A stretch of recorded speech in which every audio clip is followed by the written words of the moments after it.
Ngayon, ito siya mild stroke, di ba? Ngayon, ang pakiramdam mo ngayon? See? Gumana nga yung pagsalita mo. Kahit na kasi dati pag gumana lang. Wala nang kumumpress yun. Wala na, pwede ka na magtrabaho. Gusto mo, umpisahan mo na bukas eh.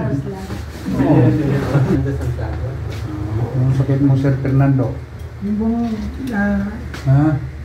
na-milestone ako nung last December pa. Ay, last September. Tapos na, naging ko na ko sa inyo ng December nun eh. Ibang pa ako nila. Yung pong, ito, namamanhid. Tapos nagkaroon na rin ito nagkaroon na namanhid. Kasi namanhid. Tapos nagkaroon na rin dito. Tapos yung pong naninikip to, pati umaabot dito eh. Naninikip siya pag kumikilos ako, tsaka pag nagsasalita. Hanggang dito sa likod, parang siyang pinipiga, parang may nakatali, parang may strap. Yun lang pong, ano ko yun, tapos dito ko parang gumapang na rin siya dito. So, gano'n. Yan, masakit. Hindi naman po masakit. Pero hindi ka naman, hindi nang high blood ngayon. Hindi naman po. Nahihirap ka huminga. Hindi naman. Hindi naman po. Yung pagsasalita ko, medyo naipit ng konti. Yan, singit mo yan. Naipitan mo naman singit. Singit yan, singit.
Ito kay tagakuan, minom ka man ng bugso. Ako nakaw ka dito.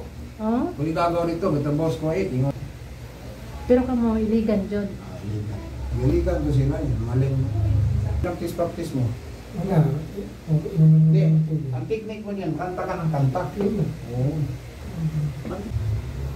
Yung kanina naka-walker, okay na yun, nakalakad na yun. Sabi ko, nakalakad ka na. Nadulas na naman. Diba? Lumuwag. Ganun lang yun. Pinalis ko na yung si Satanas. Okay na. Ang pangilutin natin. Basta huwag ka lang maligo 3 days. Kaya nga, yung kamay mo. Ngayon, ito siya mild stroke, di ba? Ngayon, ang pakiramdam mo ngayon? See? Gumana nga yung pagsalita mo. Kahit na kasi dati pag gumana lang. Wala nang kumumpress yun. Wala na, pwede ka na magtrabaho. Gusto mo, umpisahan mo na bukas eh. Pero payag din naman yan. Nakabintilador pwede naman. Pwede, basta mag-jacket ka. Ang tradisyonal, bihira na ngayon mahanap mo. Yan, ang sarap po. Alam mo na, bihira na mahanap ako. Kaya kahit si tatay, yung kanina binagaw na. Gusto niya eh. Oo. Senior na yun eh. Sabi niya, matagal kang hanapin mga ganyan sa'yo. Patay ng kadalasan. Alay.